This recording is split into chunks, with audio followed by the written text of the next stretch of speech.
Howdy, y'all. Welcome back to the Show Up Fitness Podcast, chapter by chapter breakdown. Today, we're going to get into chapter 5. This will be part 2 of the Show Up Fitness Podcast. We've helped over 6,000 people pass this sucker.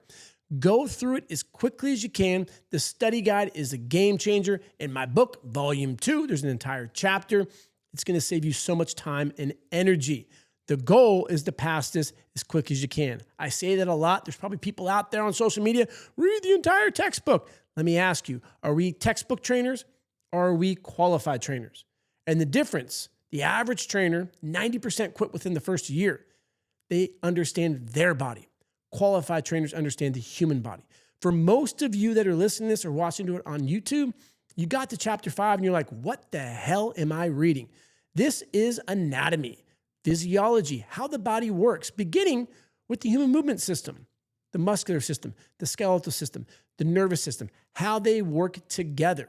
So I'm going to go through this chapter, take some notes, have some flashcards. You do not need to read the textbook. We will provide more than enough information on our YouTube, our podcast, so much information for you, which is just going to condense it. We have calls that are weekly with our NASM team. We got a bunch of non-annoying people like me. I am a personality. I have fun with this. I got to. I taught this for more than 10 years at a school. It's super easy to get through, and that's my goal. Get you through this so that you can gain hands-on supervision. That's what's going to build your confidence and ultimately allow for you to turn your passion for fitness into a career. So let's start with the anatomy of the nervous system. Nervous system, the basic unit is the neuron. So we have the neuron, the basic unit of the nervous system, which contains the axon, the dendrites, and the cell body.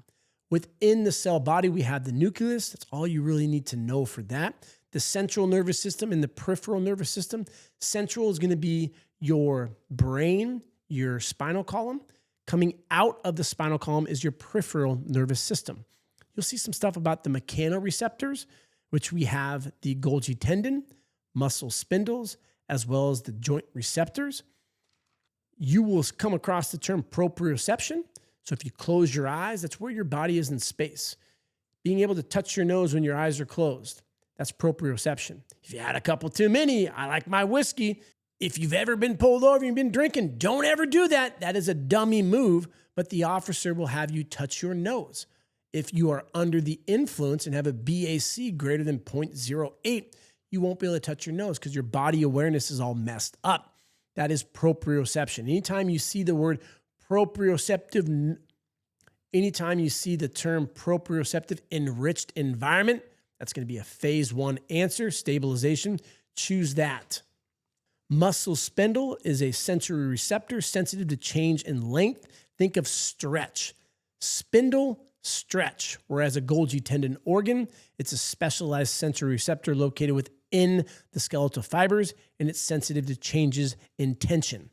Golgi tendon tension, muscle spindle stretch. The third one is a joint receptor, and they're not going to ask anything about that. You should know what a motor unit is. It's a neuron and all the associated muscle fibers that it innervates. The skeletal system, 206 bones in the human body. We have osteoporosis. The basic unit of the skeletal system is the osteon. The basic unit for the nervous system, as I said earlier, is the neuron. Osteo is referencing the bone, porosis, small little holes. Exercising under load, specifically about 80%, is going to help improve what's called your BMD, bone mineral density. You will have clients say, I went to the doc and they say I have osteoporosis. The precursor to osteoporosis is osteopenia.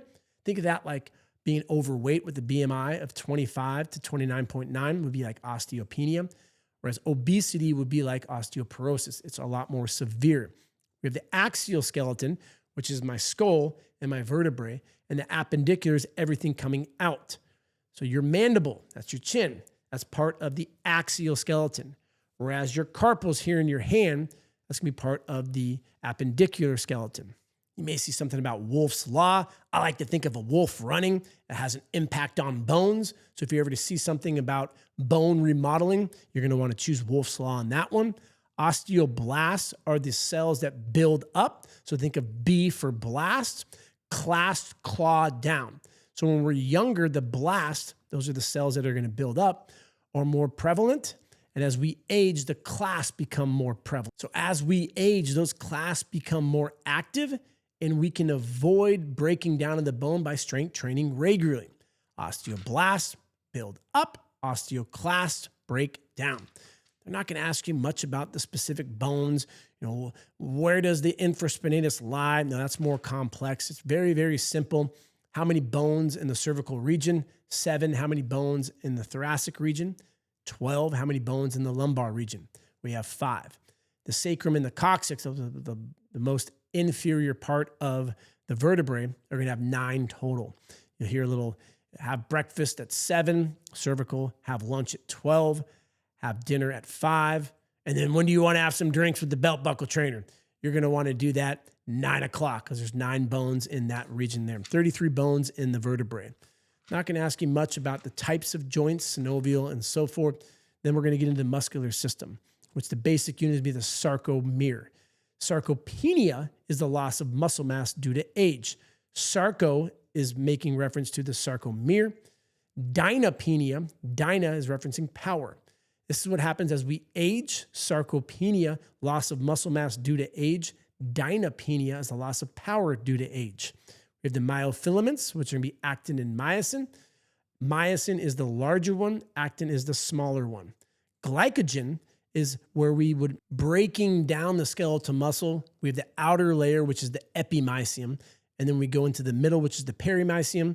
And then we have the endomysium, which is going to be the most deep part of the skeletal muscle when it referencing an individual unit. They're not going to get much into the sliding filament theory. So I feel for people that are reading this like, oh my God, this is Z-line. I got to figure out how the sliding filament theory works.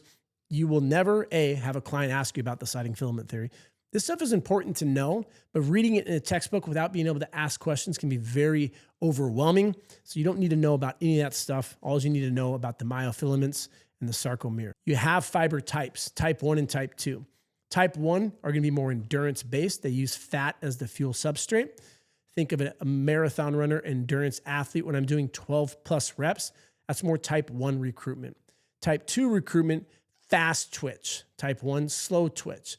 So when you do things explosively, if I jump as high as I can, don't you dare jump like Tinkerbell, throwing your arms behind the body. What the heck are you doing? You load them up and then you jump up. That's type 2 recruitment. So your big, powerful, fast twitch muscle fibers are going to be recruited when you're doing things fast and explosive and or heavy. So when we look at the OPT model, phase 1 will be more type 1 recruitment. Phase 2, 3, and 4, and 5 would be more type 2 recruitment. It's never one or the other. It's a combination. What I mean by that is, let's take a look at your glutes. Don't get too excited. I'm not going to show you my beautiful glutes, but your glutes are more type 2. Your genetics do play a role in this, but it's a combination. So think of like a glass of water, and 80% is water, and then you have 20%, which is going to be Gatorade. So it's still a combination of all of the liquid in there. Your fiber types are just going to be based off of your genetics and where it is in the human body. Smaller muscles and things that line the spine are going to be more type 1. So your biceps, for example, will be more type 2, but you do have type 1 muscle fibers in your biceps. Your gastrocnemius, that sucker's overactive. That's going to be primarily more type 2 than type 1, which would be like more your soleus, which is underneath the gastrocnemius. Your rotator cuff muscles, your supraspinatus, infraspinatus, teres minor, subscapularis. Those are the 4 rotator cuff muscles. Those are primarily type 1. The best example of a type 1 muscle fiber would be your heart, which is cardiac tissue. We have 3 types: cardiac, smooth, which is your gut lining and your veins and arteries. And so these are smooth muscles. They are non-voluntary, meaning they do these automatically. Your heart beats automatically, whereas skeletal muscle, that's voluntary. You decide when you want to flex that big, beautiful bicep. When we're in the gym, we're training our skeletal muscle. That is voluntary muscular contractions. Your heart is more type 1 muscle fibers. And the last little thing that you'd see about type 1 and type 2, they'll give you an example of an athlete. A basketball player primarily utilizes which muscle fibers? That would be more type 2.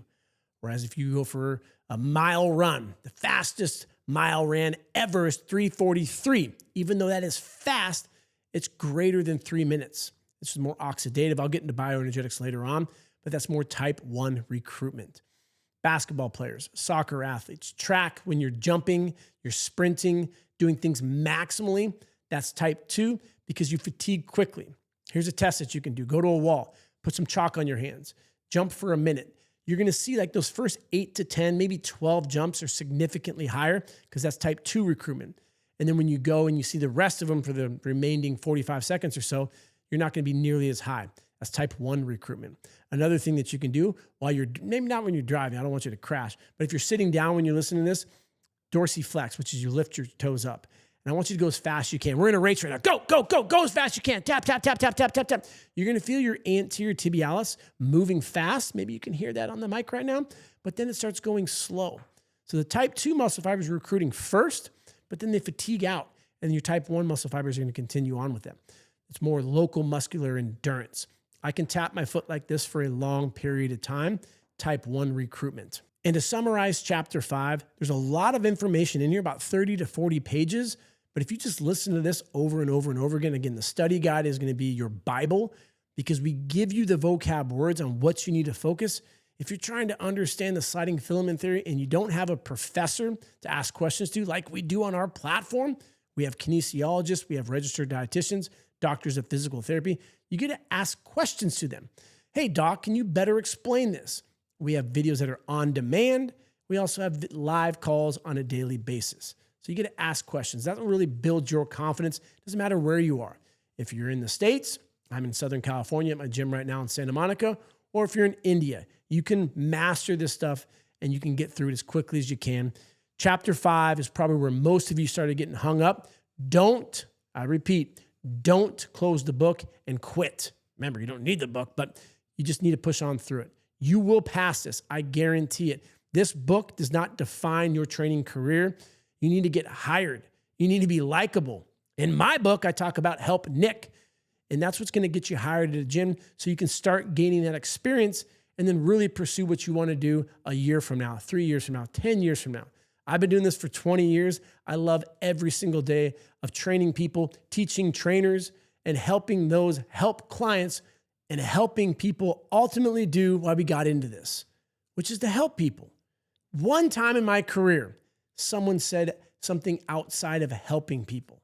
When we go to seminars, it's one of the first things I ask, why do we get into this? You're passionate. You have a cool story. You want to help others.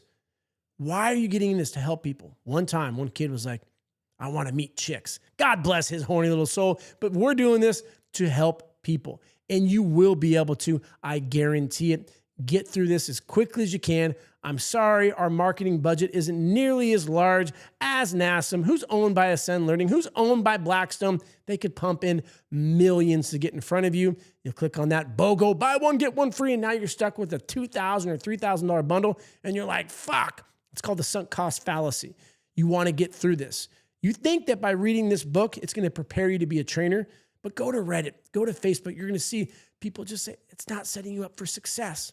You need hands-on learning. Find a mentor and ask questions. Get through this ASAP. We got you. Read the book, listen to the podcast, and remember, big biceps are better than small ones. Belt buckle trainer, check it out.